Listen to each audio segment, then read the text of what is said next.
संत शिरोमणी श्री ज्ञानेश्वर माऊलींनी प्रवर्तित केलेल्या आणि जगद्गुरु संत तुकारामांनी जनतेत प्रभावी केलेल्या भागवत धर्माच्या निष्ठावान उपासकाला आणि अभ्यासकाला राज्य शासनाच्या वतीनं ज्ञानोबा तुकाराम पुरस्कारानं सन्मानित केलं जातं। 2012-13 या वर्षीच्या या पुरस्काराचे मानकरी आहेत गुरुवर्य प्राचार्य रामदासजी डांगे। अमरावती जिल्ह्यातलं भानसी हे डांगे सरांचं जन्मगाव। वडील हरिभक्तपरायण हरिभाऊ डांगे यांचे संस्कार आणि ब्रह्मलीन हरिभक्तपरायण श्री सद्गुरू संपतराव महाराज यांचा कृपाशीर्वाद त्यांना लाभला। संत गाडगेबाबा आणि संत तुकडोजी महाराज यांच्या भजन कीर्तनानं त्यांचं आध्यात्मिक व्यक्तिमत्व विकसित होत गेलं। प्राचार्य डांगे हे अत्यंत सामान्य शेतकरी कुटुंबात जन्मले वाढले आणि त्यांनी जी काही उंची गाठली अत्यंत तरुण वयामध्ये अल्पवयामध्ये, म्हणजे कोणाला खरं वाटणार नाही की ते विद्यार्थी असताना त्यांनी जे काही लिहिलं ती पुस्तकं अभ्यासक्रमामध्ये लागली विद्यापीठांच्या। अत्यंत अल्पवयामध्ये ते प्राचार्य झाले। त्याच्या अगोदर त्यांनी आपली शैक्षणिक गुणवत्ता खूप चांगल्या प्रकारे सिद्ध केली होती, सुवर्णपदकं वगैरे मिळवून। परंतु अशा प्रकारे टेक्निकल किंवा फॉर्मल पद्धतीने यशस्वी होणारे खूप लोक असतात, पहिले येतात, लवकरात लवकर प्राचार्य होतात, ते त्यांचं कर्तृत्व आहेच। परंतु त्याच्यापेक्षा महत्त्वाची गोष्ट अशी की त्यांनी विशेषतः ज्ञानेश्वरीच्या आणि मराठी भाषेच्या संदर्भात जे काम केलं ते फार महत्त्वाचं आहे। माऊलींची ज्ञानेश्वरी म्हणजे वारकरी संप्रदायाचा धर्मग्रंथच।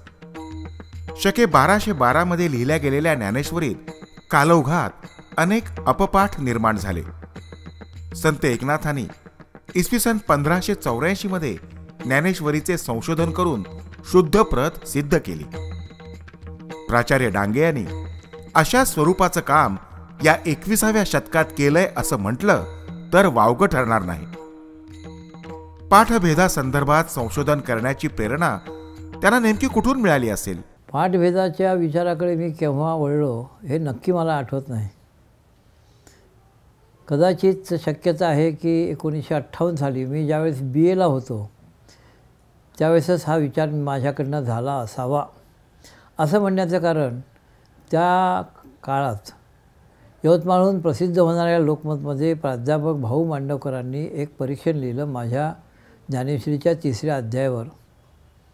लक्षात घ्या, मी तिसरा अध्याय हा मला आणि आम्हाला अभ्यासक्रमात होता। मी ज्या वर्गात होतो त्या वर्गाला हे पुस्तक क्रमिक पुस्तक होतं आणि त्यावर मी एक पुस्तक लिहिलं होतं, त्यावर ते परीक्षण होतं।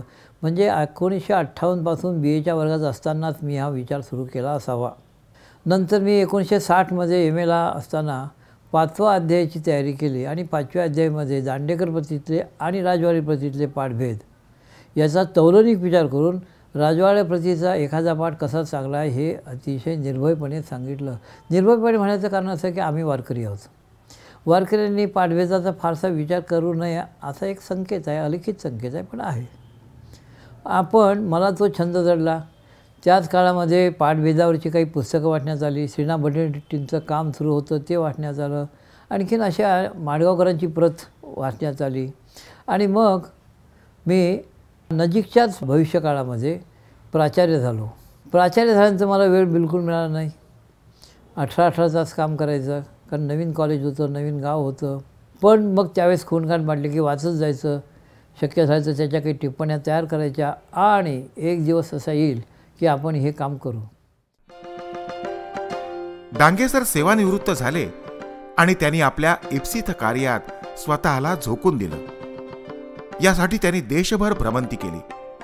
त्यामध्ये बनारस पासून त्रिवेंद्रम पर्यंत फिरून ज्ञानेश्वरीच्या तब्बल 135 पोथ्या जमा केल्या।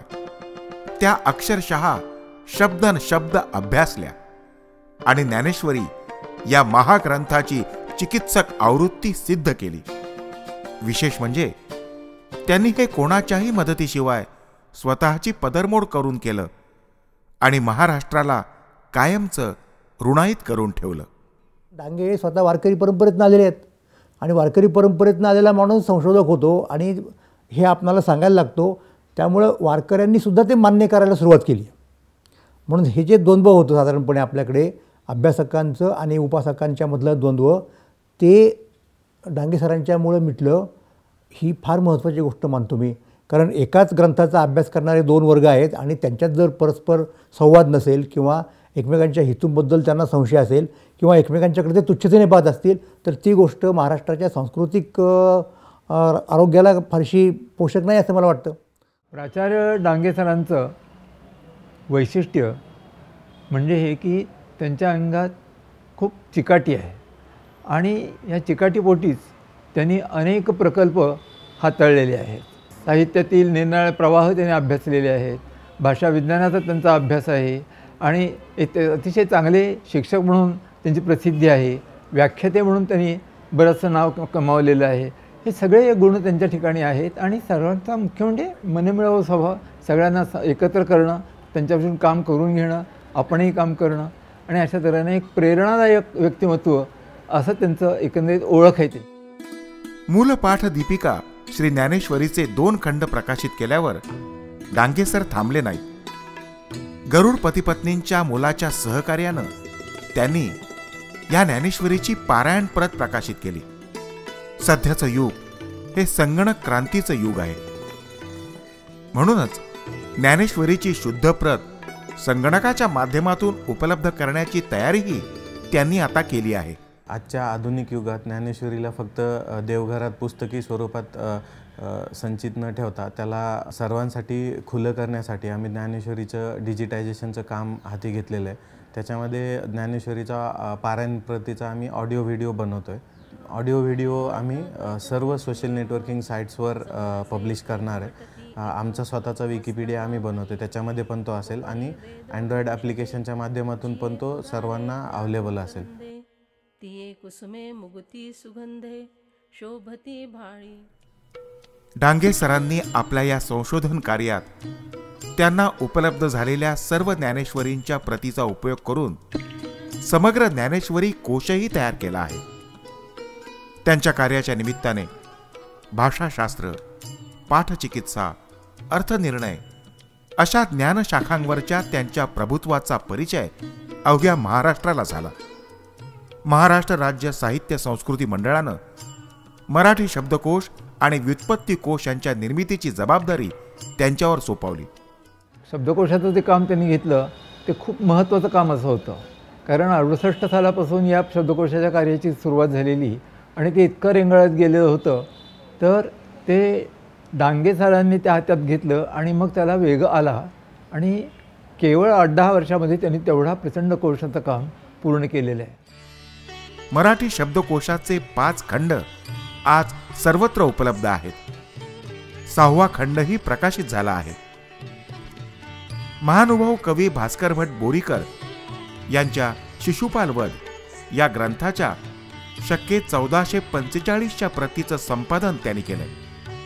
ही प्रत म्हणजे मराठीतलं सर्वात प्राचीन हस्तलिखित आहे. त्यांच्या संशोधन कार्यात पूर्वीच्या जाकीटच्या खिशात राहील अशी एक पॉकेट ज्ञानेश्वरीही त्यांना प्राप्त झाली. हे हस्तलिखित आहे असं सांगितलं तरी त्यावर विश्वास बसणार नाही. ज्ञानेश्वरीची एक भिजलेली प्रत त्यांना मिळाली. दीर्घकाळ पाण्यात राहूनही त्या कागदावर वा शाईवर काहीही परिणाम झाला नव्हता. या पोथीचा कागद कितीही चुरगळला तरी तो खराब होत नाही. प्राचीन काळातल्या आमच्या प्रगत तंत्रज्ञानाचा हा एक अस्सल नमुनाच म्हणावा लागेल. असे अनेक दुर्मिळ ग्रंथ डांगे सरांनी जीवापाड जतन केले आहेत. या साऱ्या संशोधन कार्यात त्यांच्या पत्नी विजयाताईंचाही अतिशय महत्वाचा वाटा आहे. गेली 57 वर्ष विजयाताई डांगे सरांच्या कार्यात आपली मदत देत आहेत. ज्ञानेश्वरीची शुद्ध प्रत स्वतःच्या हस्ताक्षरात लिहून ती माऊलींच्या चरणी अर्पण करण्याचा निश्चयही त्यांनी केला आहे. त्यामुळेच पतीप्रमाणे त्यांनीही शब्दशः ज्ञानेश्वरी आत्मसात केली आहे. आज वयाची 75 उलटून गेली तरी डांगे सरांच्या कामाचा झपाटा थक्क करणारा आहे. त्यांची चिकाटी, जिद्द आणि या वयातही परिश्रम करण्याची तयारी पाहता राज्य शासनानं दिलेल्या विविध जबाबदाऱ्या त्या पूर्ण करतील यात शंकाच नाही. डांगे सरांना दीर्घायुष्य आणि चांगले आरोग्य लाभो अशा सदिच्छांसह 2012-13 या वर्षासाठीचा ज्ञानोबा तुकाराम पुरस्कार देऊन गुरुवर्य प्राचार्य रामदासजी डांगे यांच्या कार्याचा गौरव करीत आहोत.